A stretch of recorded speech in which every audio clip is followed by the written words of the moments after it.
یاد دلایا. ایک عمل بتانا چاہتا ہوں, سب لوگ کریں گے انشاءاللہ. بہت اچھا موقع ہے آپ کے پاس, جو اعتکاف میں بیٹھے ہوئے ہیں وہ بھی, جو اعتکاف میں نہیں ہیں وہ بھی.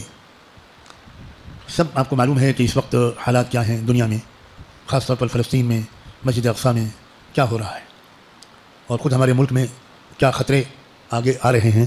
اللہ تعالیٰ ہم لوگ کم سے کم اتنا کریں کہ بتائے ہوئے طریقے پر دعا کا اہتمام کریں. کون لوگ کریں گے انشاءاللہ؟ جزاکم اللہ.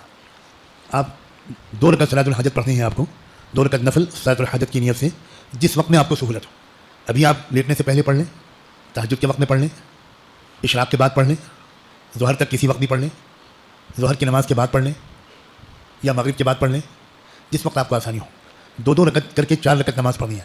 پہلے 2 رکعت نفل صلاۃ الحاجت کی نیت کریں, اور اس میں سورہ فاتحہ پڑھنے کے بعد پہلی رکعت میں سورہ قل یا ایھا الکافرون 10 مرتبہ پڑھنی ہے. یہ سورت کتنی بار پڑھنی ہے؟ 10 بار. اس کے بعد آپ رکعت پوری کر لیجیے, پھر دوسری رکعت شروع کیجیے, اس میں سورہ فاتحہ کے بعد سورہ قل ھو اللہ احد 10 بار پڑھیں. پہلی رکعت میں سورت کون سی؟ قل یا ایھا الکافرون, اور دوسری میں قل اللہ احد. اور اس کے بعد سلام پھیرنے کے بعد دیر تک دعا مانگیے فلسطین کے لیے, غزہ والوں کے لیے, زخمیوں کے لیے, شہیدوں کے لیے, عورتوں کے لیے, بچوں کے لیے, بچیوں کے لیے, مسجد اقصیٰ کی حفاظت کے لیے. خوب دعا مانگیں. اللہ کے واسطے اس رمضان میں ہم اگر دعا بھی نہیں کر پا رہے ہیں تو ہم ان کو کیا منہ دکھائیں گے. دوسری 2 رکعت اور پڑھنی ہے. اس میں آپ کو پہلی رکعت میں اسی طرح سورہ فاتحہ کے بعد سورہ قل یا ایھا الکافرون 10 بار, دوسری رکعت میں سورہ قل اللہ احد 10 بار. اور اس بار آپ کو دعا مانگنی ہے اپنے ملک کے لیے. یہاں ہمارے ملک میں جو آنے والا الیکشن ہے اس میں صحیح نتیجے آ جائیں, جو ملک کے لیے بہتر ہوں, جو کمزوروں کے لیے بہتر ہوں, جو مظلوموں کے لیے بہتر ہوں. یہ دعا مانگیے اور رو رو کر مانگیے. اور دونوں دفعہ پہلے دعا مانگیے, اس کے بعد 100 بار درود شریف پڑھ لیں, نماز والا درود شریف. درود شریف آخر میں پڑھا جائے گا. پہلے نماز, اس کے بعد دعا, اس کے بعد درود شریف.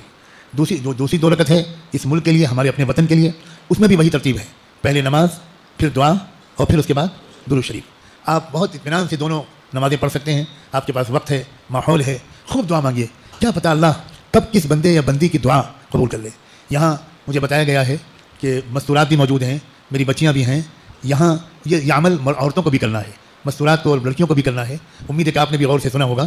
میں پھر دہراتا ہوں, 2 رکعت نماز اس طرح پڑھنی ہے کہ پہلی رکعت میں سورہ فاتحہ کے بعد 10 بار سورہ قل یا ایھا الکافرون, دوسری رکعت میں سورہ فاتحہ کے بعد قل ھو اللہ احد, اور اس کے بعد پھر دعا. نماز سلام پھیرنے کے بعد 2 رکعت کے بعد فلسطین کے لیے دعا, اگلی 2 رکعت کے بعد اپنے ملک کے لیے دعا, اور دونوں دفعہ دعا کے بعد 100 دفعہ درود شریف ضرور پڑھ لیں. اللہ تعالیٰ ہو سکتا ہے کہ کسی کی بھی دعا قبول کر کے کچھ ایسے فیصلے آسمانوں سے اتار دے کہ دنیا کے دکھی لوگوں کے دل کو سکون مل جائے.